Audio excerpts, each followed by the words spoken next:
Si tu écoutes cet épisode aujourd'hui, c'est probablement que tu veux te sentir plus légitime, plus confiant ou confiante, peut-être plus à ta place dans ce que tu fais. Tu donnes probablement beaucoup, tu travailles bien, tu t'investis, et pourtant il t'arrive encore d'avoir cette petite voix en toi qui te murmure que tu n'es pas assez, que d'autres savent mieux que toi, que tu fais semblant que tu n'es pas légitime. Ce fameux syndrome de l'imposteur. Alors, je ne suis pas là pour te dire qui tu es, quoi faire, ou pour te convaincre que tu vaux plus que ce que tu ne crois. Je suis juste là aujourd'hui pour t'accompagner un moment sur ton chemin, t'apporter un angle simple, un angle différent, un angle humain. Et c'est toi et toi seul qui va t'offrir ce nouvel espace en toi où peut-être germeront confiance, sérénité et foi. Alors dans cet épisode, on va voir comment sortir de la performance, comment sortir de la pression, du mieux faire, pour revenir au cœur de la maîtrise, pour revenir à l'être. On va comprendre pourquoi ton mental te joue parfois des tours et comment la pratique, la présence et l'incarnation peuvent faire fondre le doute comme neige au soleil.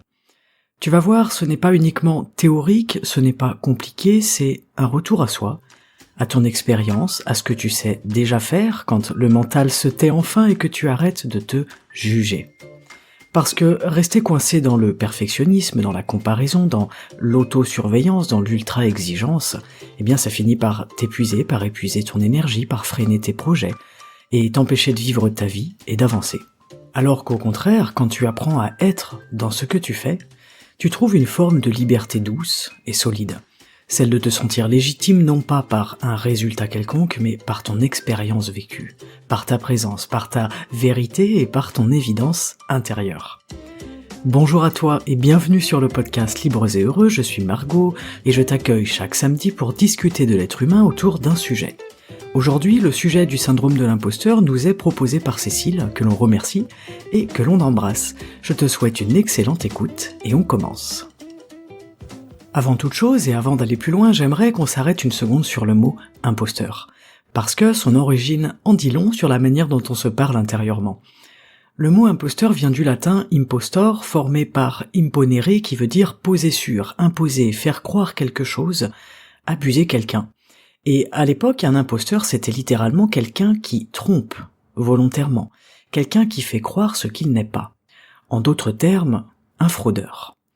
Et là, quand on regarde ce qu'est réellement le syndrome de l'imposteur, on se rend compte que le mot est presque lui-même une injustice. Pourquoi ? Parce que les personnes qui en souffrent, elles ne trompent pas, elles ne cherchent pas à duper, elles n'ont aucune volonté à tromper qui que ce soit. Au contraire, ce sont des personnes qui veulent bien faire, qui veulent mieux faire, qui veulent se montrer à la hauteur, se sentir à la hauteur, qui veulent assurer. Alors l'imposteur, dans l'étymologie du mot, c'est celui qui ment aux autres, mais le syndrome de l'imposteur, dans la vraie vie, c'est celui qui se ment à lui-même. C'est quelqu'un de compétent, souvent même de très compétent, mais qui ne croit pas en lui et qui ne croit pas, surtout, en ce qu'il fait. C'est quelqu'un qui peut avoir des preuves, mais qui n'a pas la sensation intérieure. C'est quelqu'un qui avance, mais qui ne s'autorise pas à reconnaître qu'il avance.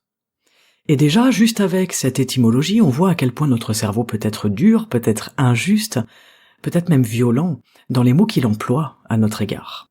Et c'est précisément ce qu'on va décortiquer ensemble aujourd'hui. Alors que nous dit la science sur le syndrome de l'imposteur ? Le syndrome de l'imposteur, déjà, ce n'est pas une maladie, ce n'est pas un trouble psychologique, c'est un biais cognitif associé à une construction émotionnelle. Il y a des recherches qui sont menées depuis les années 70 qui nous montrent que les personnes qui sont touchées par le syndrome de l'imposteur, ce sont des personnes qui sous-estiment systématiquement leurs capacités. Ce sont des personnes qui attribuent leur réussite à des causes toujours externes, de la chance, du hasard, l'indulgence des autres. Ce sont des personnes qui surestiment la compétence des autres et qui ont un niveau d'auto-exigence qui est très élevé. Ce sont des personnes qui ont peur d'être démasquées. Autrement dit, le syndrome de l'imposteur, ce n'est pas une absence de compétence. C'est en réalité une erreur de perception à propos de soi qui est profondément ancrée, qui devient une vérité, une croyance à propos de soi. Alors pourquoi le cerveau tombe-t-il dans ce piège ? Les neurosciences nous montrent plusieurs choses. Déjà, premièrement, que le cerveau il est câblé pour repérer les menaces. Il préfère le « mieux vaut prévenir que guérir » plutôt que « tout va bien ». Il a peur d'être jugé, peur d'être rejeté, peur d'être critiqué. Et c'est ça qui active le circuit de stress. Et quel est le résultat ? Eh bien, l'attente de la performance va augmenter le stress et va donc augmenter le doute. Il y a une deuxième chose à prendre en compte, c'est que notre cerveau compare en permanence. On en parle souvent sur le podcast. Dès lors que je tire une conclusion ou un jugement, je suis dans une comparaison. Notre cortex préfrontal se nourrit des comparaisons sociales. Et avec les réseaux sociaux, Instagram, LinkedIn et compagnie, la comparaison, elle se fait 24 heures sur 24, 7 jours sur 7. Et souvent avec des versions un peu éditées des autres, de leur réussite, de leur performance. On montre ce qu'on veut montrer, on cache ce qu'on veut cacher. Et on peut tomber dans ce biais de comparaison, même s'il est inconscient, même s'il est indirect, ce qui va renforcer le doute en nous, ce qui va renforcer notre stress et notre comparaison à la performance, au résultat. Ça va renforcer notre jugement intérieur et notre auto-exigence, bien sûr. Ajoutons à ça un petit biais de négativité. Nos preuves de réussite sont minimisées, voire complètement supprimées, tandis que les petits échecs que l'on vit deviennent des preuves de notre incapacité, de notre nullité. C'est comme si le cerveau faisait une sorte de tri, un peu truqué, en prenant ce qu'il arrange pour venir confirmer la croyance. D'accord ? C'est le biais de négativité. Tout simplement, je vais aller regarder et retenir ce qui est négatif à propos de moi. Mes échecs viennent donc amplifier mon sentiment d'incapacité. Ils viennent renforcer ma croyance à propos de moi, selon laquelle je suis incapable, je suis nul, je ne suis pas à la hauteur et je suis peut-être un imposteur. C'est un peu le serpent qui se mord la queue parce qu'en même temps, je ne prête plus attention à mes réussites. Et enfin, dans un quatrième temps, on a le perfectionnisme qui joue un rôle énorme. Plus une personne a des standards élevés, plus elle risque d'être dans ce sentiment d'imposture. Le cerveau perfectionniste, il se dit, en fait, si ce n'est pas exceptionnel, ce n'est pas suffisant. Si je ne fais pas quelque chose d'exceptionnel, ce n'est pas suffisant. Si je ne suis pas quelqu'un d'exceptionnel, ce n'est pas suffisant, etc., etc. Et dans le perfectionnisme, on s'impose des standards d'excellence qui sont difficiles, voire impossibles à atteindre. Ça engendre quoi ? De l'autocritique, des choses qui sont irréalisables. Ça engendre aussi une pensée manichéenne, c'est ou tout noir ou tout blanc, c'est ou parfait ou nul. Ça entraîne une peur de l'échec. Ça entraîne également un surinvestissement dans les détails, dans les choses qui n'ont pas d'importance, mais qui nous semblent extrêmement importantes. Et puis ça entraîne évidemment un sentiment de n'être jamais satisfait. Il n'y a plus de place pour la nuance dès lors qu'on fonctionne sur la base du perfectionnisme. On a donc là 4 biais, 4 croyances, 4 fonctionnements internes qui s'alimentent entre eux et qui forment ce cercle vicieux dans lequel je ne peux que me dénigrer à l'infini. Malgré les preuves évidentes du contraire. Pourquoi ? Parce que je suis ce que je crois que je suis. Et alors là, je te renvoie à l'épisode numéro 100 du podcast qui s'appelle « Il croit en moi ce que je crois en moi », un épisode dans lequel, je t'invite à prendre conscience de tes croyances personnelles, à accepter ces croyances intérieures, et puis surtout à aller au-delà de ces freins-là, à apprendre à s'en libérer, à s'en détacher et à avancer. Mais surtout pour prendre conscience à quel point il est important de croire des bonnes choses à propos de toi, si tu veux devenir ces choses-là. Il est important de regarder et peut-être redéfinir ce que tu crois à propos de toi. Alors pourquoi autant de personnes sont touchées par le syndrome de l'imposteur ? Pourquoi peut-être toi qui m'écoutes, tu es touché ? Les recherches identifient aujourd'hui 4 grandes sources, on va dire 4 causes majeures. La première étant l'éducation. On a ce qu'on appelle l'éloge sur la performance. L'éloge sur la performance, elle prend le pas sur l'éloge de l'effort. Tu es intelligente, tu es bon, tu es fort, tu es le meilleur. Tu es reconnu à travers et pour ta performance plutôt que d'être reconnu à travers et pour l'effort que tu investis dans ton travail, dans ta tâche, dans ton activité. On peut retrouver ça également dans une éducation relativement exigeante avec des parents peut-être qui ont été très exigeants. On peut retrouver ça également dans des comparaisons dans la fratrie. Et puis avec tous ces messages conscients et inconscients qui nous invitent à être parfaits, à ne pas décevoir, à être à la hauteur. Toutes ces petites pressions qu'on va recevoir et qu'on va prendre parce qu'on est enfant et que ça fait partie de notre éducation et qu'on est malléable. Donc, l'éducation, c'est une chose. Quand on a 50 ans, on est en capacité de se défaire de notre éducation.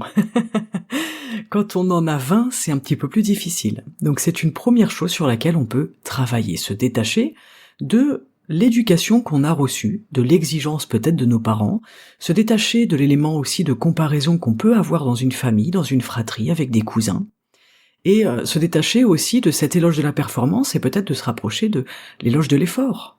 Qu'est-ce que je mets en place pour arriver là où j'ai envie d'aller. Deuxièmement, on a comme facteur notre société actuelle. Le message de l'image de soi aujourd'hui, il repose énormément sur le statut, sur les titres, sur la réussite qui est visible, évidemment, sur la productivité et puis sur l'image publique qu'on peut renvoyer.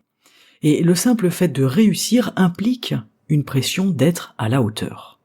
Donc le travail sur l'image qu'on a de soi et l'image qu'on renvoie, qu'on veut renvoyer ou qu'on pense qu'il est attendu de nous d'être renvoyé, c'est également quelque chose sur lequel on peut travailler pour se libérer de cette deuxième, entre guillemets, prison, en tout cas de cette deuxième cause peut-être de pression.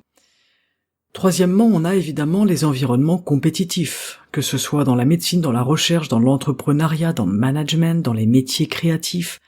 Plus le niveau global va être haut et plus nous on va se sentir petit.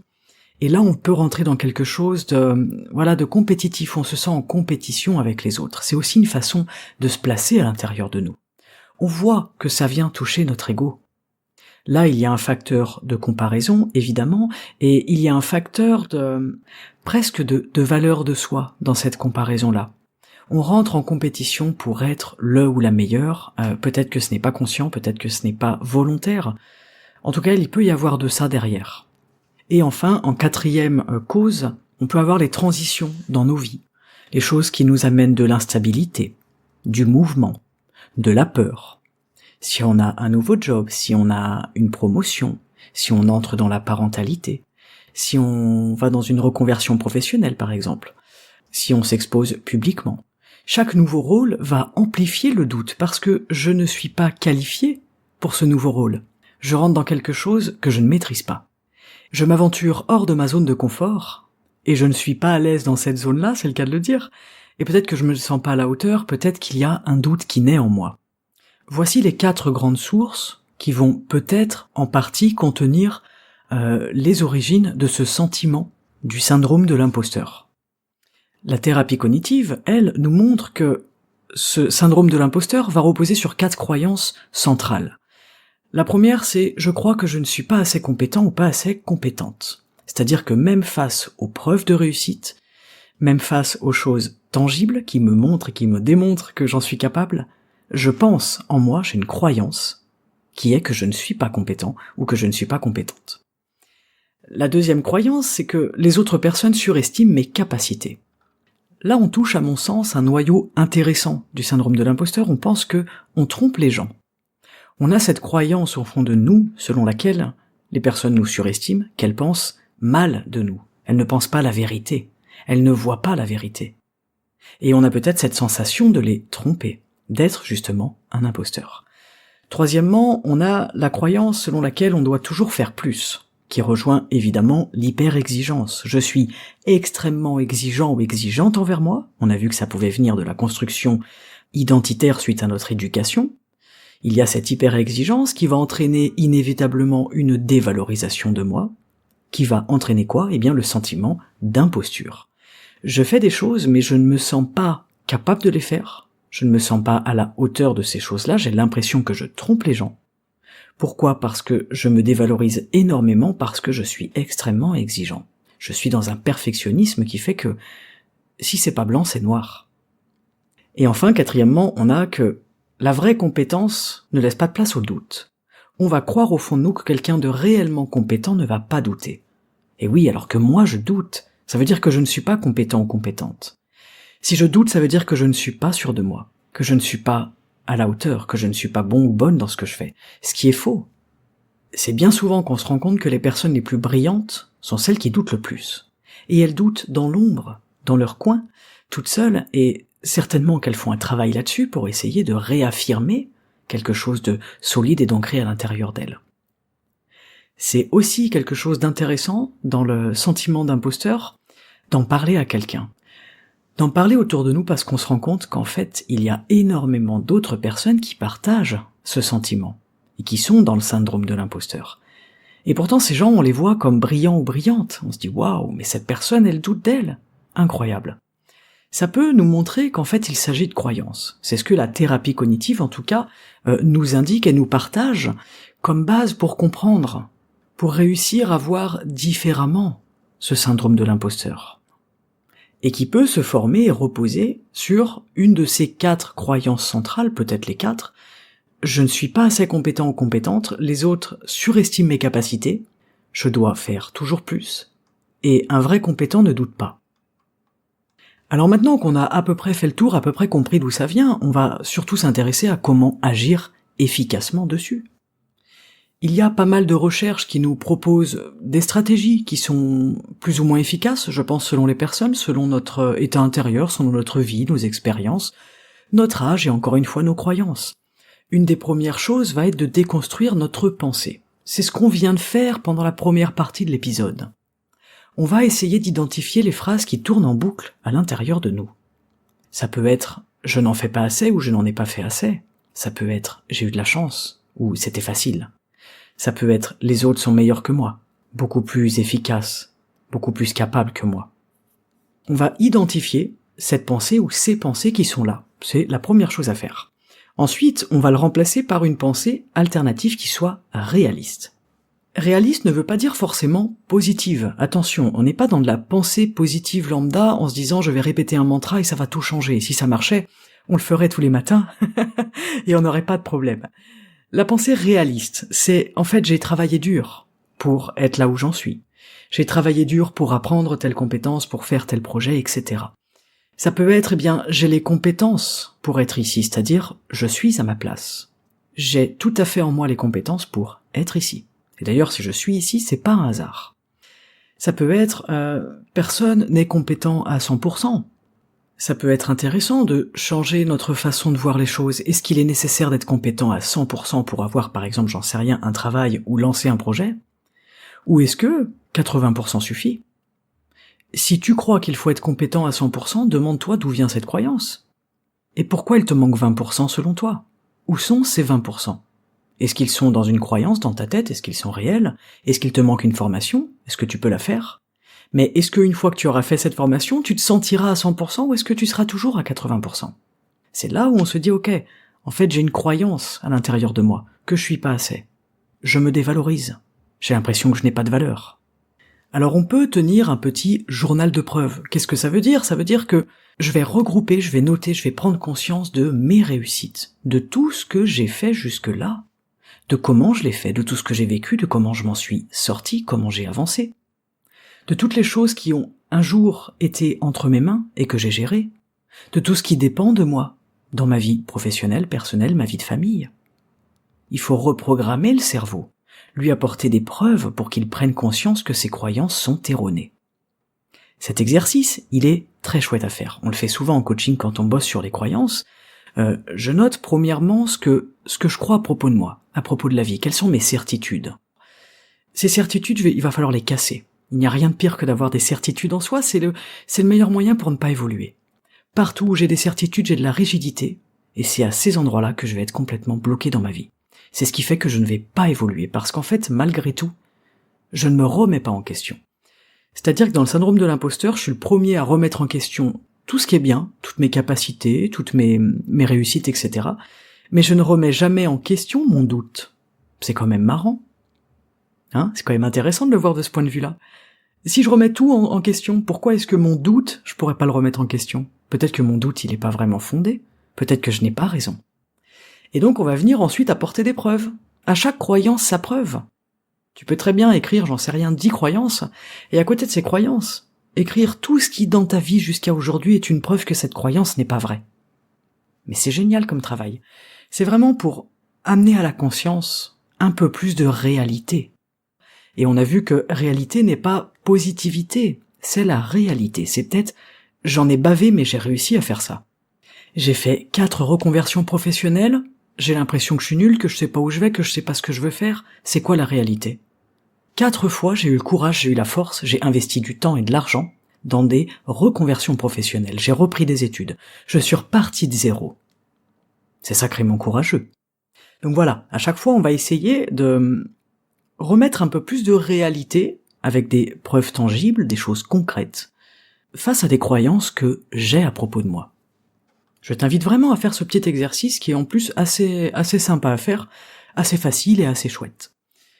On va également travailler l'autocompassion, évidemment. L'autocompassion, elle va contribuer à réduire notre stress. Je souffle, je me parle et je me traite comme je parlerais et comme je traiterais quelqu'un que j'aime. Ça va réduire notre perfectionnisme et ça va évidemment impacter sur le syndrome de l'imposteur. Il faut s'apporter de la douceur. Arrêter de douter de soi. Se faire un petit peu plus confiance. Mais peut-être qu'aujourd'hui ça te semble compliqué de te faire confiance. Et c'est peut-être pour ça que tu écoutes cet épisode. Peut-être que tu as envie de débloquer ton potentiel, tes capacités, de te dire en fait, merde quoi, ça suffit. J'en ai marre de douter de moi, j'en ai marre de me prendre pour un imposteur, j'en ai marre d'avoir l'impression de ne pas être à la hauteur constamment. Et je comprends que t'en aies marre, on ne peut pas vivre une vie comme ça. Donc déjà, apporter un peu de douceur à ces endroits-là, un peu de compassion. Pour l'instant, j'en suis là, mon chemin m'a amené là, qu'est-ce que j'ai à comprendre? Où est-ce que je peux me transformer à l'intérieur de moi pour y croire? Je te propose l'épisode 121 qui nous parle de confiance en soi, qui s'appelle « Augmenter sa confiance en soi, le pouvoir des actions simples ». Si t'as envie de bosser dessus, c'est cool. J'ai fait pas mal d'épisodes sur la confiance. Il y a l'épisode numéro 97, avoir confiance en soi, comment faire. Il y a l'épisode 22, la confiance en soi, les points essentiels. Il y a l'épisode 124, avec l'esprit calleux de David Goggins. Et puis l'épisode 58 qui peut être intéressant, vous obtenez de vous-même ce que vous voyez de vous-même. Voilà, ces sujets, ils se recoupent et ils se retrouvent et ils se regroupent, ça peut être intéressant si tu veux en écouter un ou deux, pour avoir peut-être une autre vision, pour t'aider à changer la façon dont tu te perçois, la façon dont tu penses, parce que la clé elle est là. Donc travailler l'autocompassion, on l'a compris, c'est apprendre à se parler comme on parlerait à quelqu'un qu'on aime. Et ça fait une énorme différence, il faut arrêter de se flageller, il faut arrêter de se rabaisser. Et ensuite, on va aller progressivement s'exposer. On va prendre des petits risques, sortir un peu de notre zone de confort.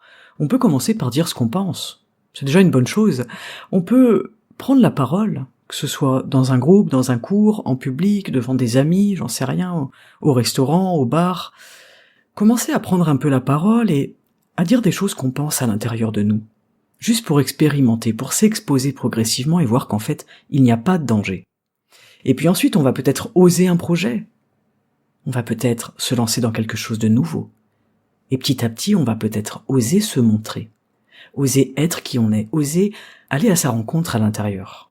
Parce qu'en fait, il y a aussi de ça derrière. À chaque fois que je doute, c'est que je ne suis pas sûr, mais je ne suis pas sûr de quoi? De mes compétences? Ou de qui je suis? Quand on sait qui on est, il n'y a plus de place pour le doute. Comment ça se fait?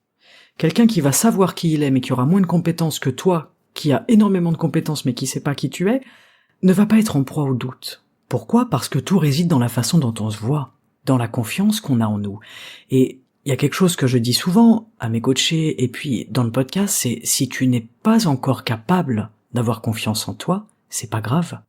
Mets ta confiance ailleurs. Mets ta confiance dans ta destinée, mets ta confiance dans le ciel, dans Dieu, dans le divin, dans l'univers, dans ce que tu veux. Mets ta confiance dans quelque chose qui est plus grand que toi, pour lâcher la pression. Plus tu vas t'exposer dans le monde, plus tu vas aller aussi à ta rencontre, mais plus tu vas oser être qui tu es, plus ton cerveau va constater qu'en fait, tu n'es pas en danger en t'exposant. Il faut le faire de manière progressive.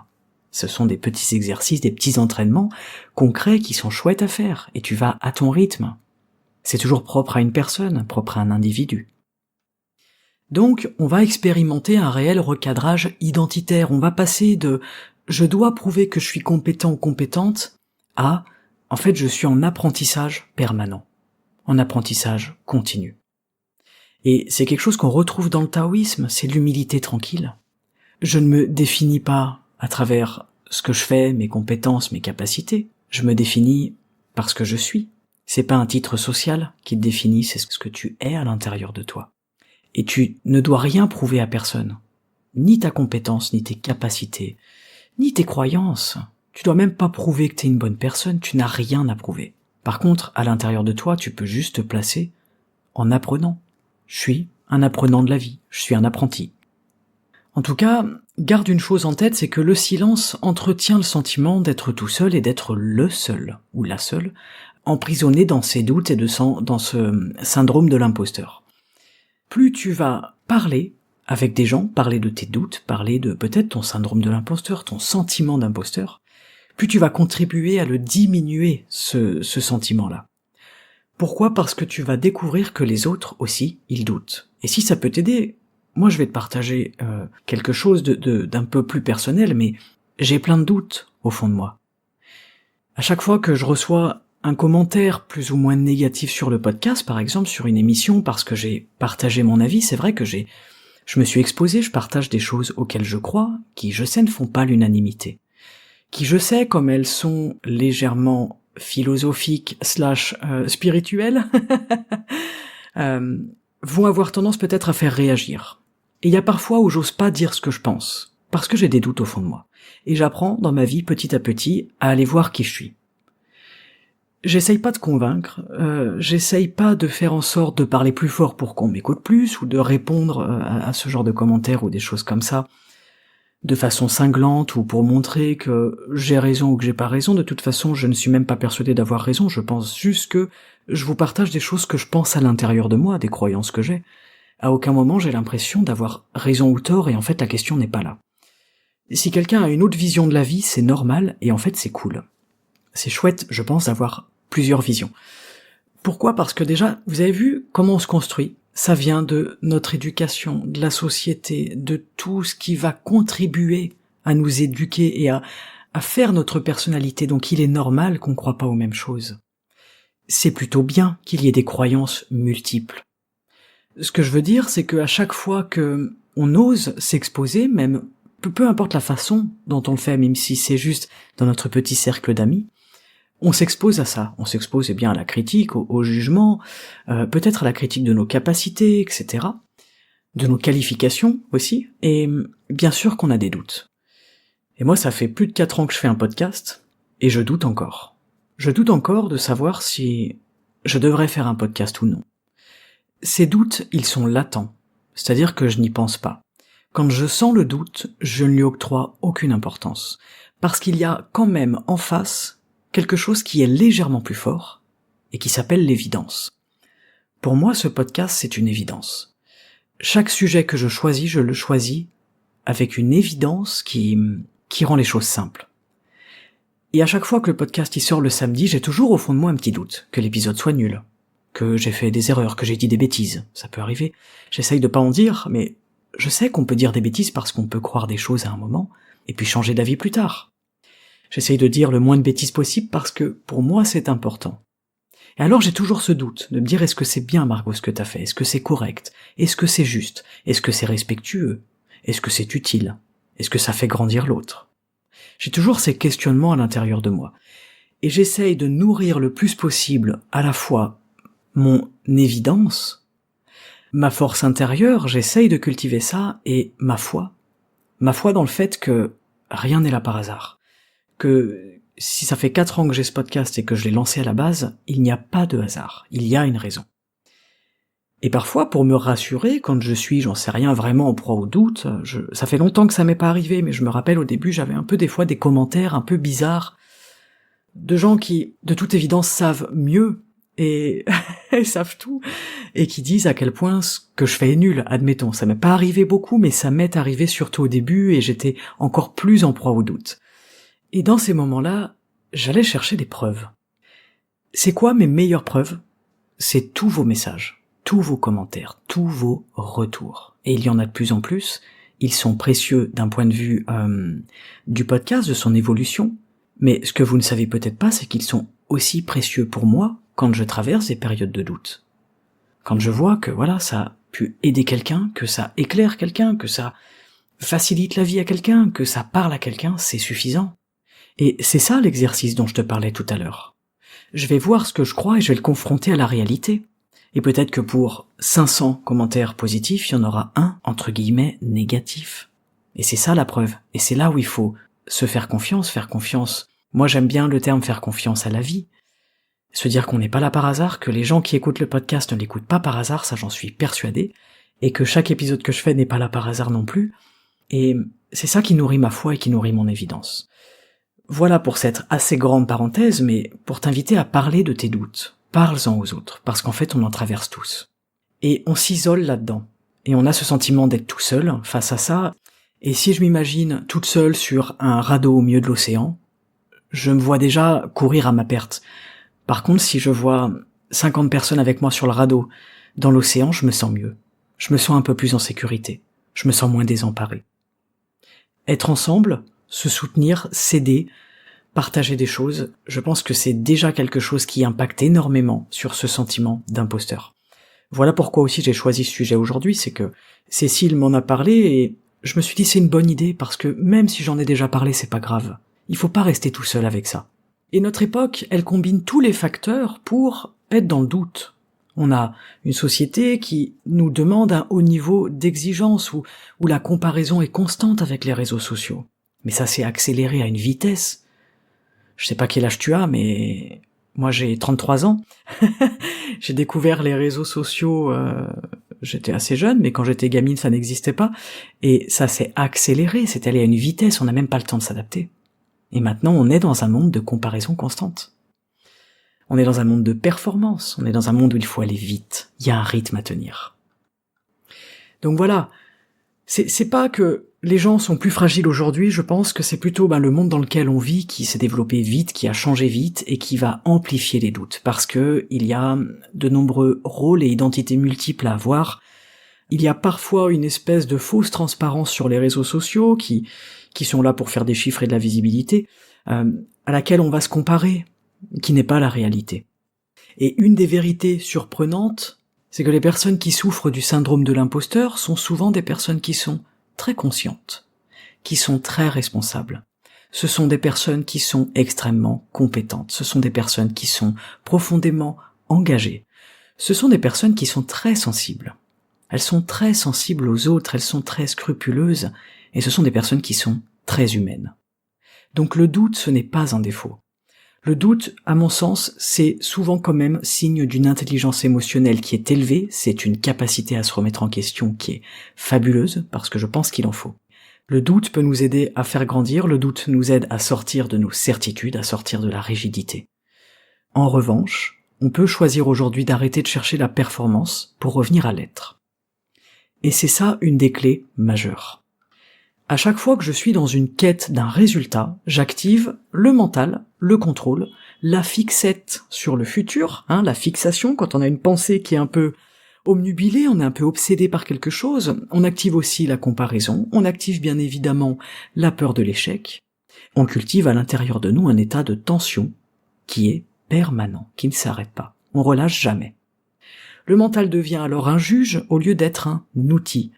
Votre mental, votre cerveau, c'est un bijou, il est brillant, c'est un outil incroyable, on se demande comment on a pu développer un truc pareil, et nous on se sert que de la partie du mental qui vient juger et nous dire à quel point on est nul, qu'on n'est pas à la hauteur, qu'on est un imposteur. C'est quand même marrant. C'est ça qu'il faut changer comme conception dans notre tête. Et au contraire, quand on arrive à faire ce shift, à vraiment se dire à l'intérieur de soi, je suis là, je fais ce que je sais faire. Juste maintenant, je suis dans le faire. Eh bien, j'active un mode beaucoup plus naturel, beaucoup plus fluide et qui est orienté sur le présent et non sur le jugement. Et en neurosciences, c'est le passage du cortex préfrontal hyperactif qui va être responsable de l'analyse, du contrôle, de l'anticipation, à un fonctionnement plus intuitif, plus sensoriel et plus spontané. C'est ce qu'on appelle l'état de présence. Je suis là, maintenant. Je suis présent. Et rappelle-toi une chose, à chaque fois que tu es dans ta tête, à chaque fois que tu es dans tes pensées, dans ta perception, dans tes croyances, tu n'es plus dans le présent. Tu échappes au présent à chaque fois que tu es en train de cogiter. Donc là où tu doutes, là où tu te sens imposteur, essaye d'arrêter d'analyser le maximum et juste d'être là, maintenant. De faire ce pourquoi tu es là, de faire ce que tu es venu faire et de le faire simplement, sans réfléchir. Et s'il y a du doute, tu peux souffler et dire c'est bon, je fais confiance. Une des techniques intéressantes, c'est de pratiquer et de répéter jusqu'à ce que ça devienne évident. Et c'est exactement comme ça qu'on construit la maîtrise, la confiance, la fluidité et la légitimité intérieure. Plus je répète un geste, une compétence, une façon de faire, plus le cerveau va créer une autoroute neuronale. On en avait parlé dans la plasticité cérébrale. Dans l'épisode numéro 120, la neuroplasticité, comprendre et exploiter le pouvoir d'un cerveau en constante mutation. Épisode dans lequel je vous expliquais que le cerveau il est capable de se transformer, de s'adapter et même de se réinventer tout au long de notre vie. Avec le temps, tout ce que tu vas répéter, tout ce que tu vas faire encore et encore et encore et encore, ça va devenir naturel. Donc ça devient fluide, donc ça devient une évidence, donc ça écrase le doute. Parce que quand c'est naturel, on n'a plus besoin du mental pour contrôler. Qu'est-ce que ça veut dire là? Ce que je suis en train de t'expliquer, c'est que tu vas passer de « je me surveille en train de faire » à « je suis en train de faire ». C'est ça qui donne la sensation de fluidité, d'évidence, de simplicité, de présence et d'alignement. Mais c'est ça aussi qui contribue à guérir le syndrome de l'imposteur. Parce que je ne suis plus dans « je joue un rôle », je suis dans « je suis ce rôle ». Tu es ce que tu es en train de faire. Tu n'es pas en train de jouer ou d'incarner un rôle particulier pour faire ce que tu es en train de faire. Quand les choses deviennent évidentes, on met moins de mental et on met plus de cœur. Et c'est ça la finalité de l'épisode. Un artiste va maîtriser sa technique pour pouvoir oublier sa technique et enfin s'exprimer. Un orateur qui est à l'aise, il ne pense plus à son discours, il incarne son message. Dans les arts martiaux, l'entraînement va viser à effacer la tête et à laisser le geste couler de lui-même. En massage Twina, c'est pareil, on rentre d'un stage Twina de 5 jours avec Pascal Berthoud. Je sais que certains d'entre vous écoutent l'épisode. On apprend des techniques, on apprend, on s'entraîne pour maîtriser les techniques. Pourquoi? Pour pouvoir les oublier ensuite. Et enfin laisser quelque chose à l'intérieur s'exprimer librement. Dans le taoïsme, c'est le principe du wu-wei, c'est l'action sans effort. C'est l'action juste parce qu'elle vient de l'être. Elle ne vient plus d'une compétence, d'un jugement, d'une surveillance. Elle vient d'une évidence. Dans le taoïsme, on retrouve cette idée selon laquelle, quand tu maîtrises enfin, tu n'as plus besoin de faire. Tu as juste à laisser être. C'est ce moment où on lâche le mental et où on vit vraiment l'expérience. Quand le corps, l'intuition, la pratique et la présence prennent le relais, le mental il peut enfin se détendre. Et c'est là où on arrête de se poser des questions. C'est ce qu'on appelle aujourd'hui l'état de flow. On arrête de se juger, on ne se compare plus, on se demande plus si on est assez, on est simplement en train de faire l'action, de vivre l'action, et on sent que c'est une évidence. C'est ça l'état de flow. Je suis tranquille, j'étais même pas en train de penser à ce que je faisais, je me sentais super bien. D'ailleurs, ce que j'ai fait, c'était super. Parce que ce qui est intéressant, c'est que dans cet état-là, notre productivité est beaucoup plus intéressante, notre stress complètement diminué, notre créativité, elle explose, et la confiance, elle devient naturelle. La confiance, elle n'est pas fabriquée, elle n'est pas poussée par le mental. La confiance, elle est là parce que tu maîtrises et que tu as lâché. On dit dans le taoïsme, il faut apprendre et ensuite il faut oublier. Ça veut dire ça, parce que partout où je mets mon mental, je crée des nœuds, je crée de la tension, la rigidité. Parce que à chaque fois que j'analyse, il y a paralyse. Alors je dois couper le mental, je dois juste être. C'est là où on comprend que la confiance, ce n'est pas un résultat, la confiance, c'est un état d'être. On comprend aussi que la légitimité, elle ne se prouve pas, ta légitimité, tu vas l'incarner. Et dernièrement, tu comprendras aussi que le mental ne lâche pas parce que on veut qu'il lâche. Le mental ne lâche pas parce qu'on le force à lâcher. Il lâche parce qu'on est en train de vivre ce qu'on sait faire. Il lâche parce que on est bien dans ce qu'on est en train de faire. C'est exactement ça, la clé, le principe, pour sortir du syndrome de l'imposteur et pour sortir du doute. Alors, si tu devais repartir de cet épisode avec une seule chose, peut-être que ce sera celle-ci. Ta légitimité ne se prouve pas. Ta légitimité, elle s'incarne. Et tu l'incarnes. Et à chaque fois que tu t'autorises à faire ce que tu fais en étant pleinement là, en sortant de la performance, de l'attente, du résultat, sans un mental qui surveille, eh bien, à ce moment-là, tu crées un espace où la confiance peut enfin s'inviter et se poser là. T'as pas besoin d'être parfait ni parfaite. T'as pas besoin de tout maîtriser. T'as juste besoin d'être dans ton geste, dans ton savoir-faire. Et si tu continues à pratiquer, à répéter, à t'impliquer, alors quelque chose va devenir évident en toi.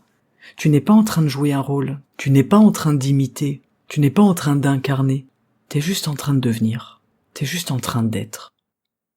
Et ce jour-là, le syndrome de l'imposteur, il aura plus sa place. Ce sera comme s'il n'avait jamais existé parce que t'auras plus besoin de lui, parce qu'il n'aura plus de peur à calmer, parce que peut-être que tu auras confiance, et si ce n'est pas en toi, tu auras peut-être confiance en autre chose.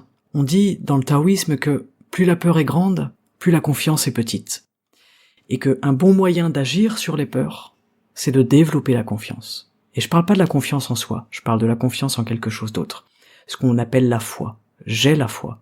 Je ne sais pas en quoi, je ne sais pas ce qui est là, ce qui n'est pas là, parce qu'encore une fois je suis pétri de doutes, parce que je ne peux pas avoir de certitude sur l'univers. Je ne peux pas avoir de certitude sur le Tao, sur le ciel, sur les divinités, sur peu importe. Ce qui peut exister au-dessus, je ne peux pas avoir de certitude là-dessus. Sinon je m'enferme. Là où il y a de la certitude, il y a de la rigidité, et où est ma spiritualité et ma foi? Alors je garde un petit peu de doute, je ne sais pas trop en quoi je crois, mais je crois en quelque chose, et j'ai pas besoin de mettre des mots dessus.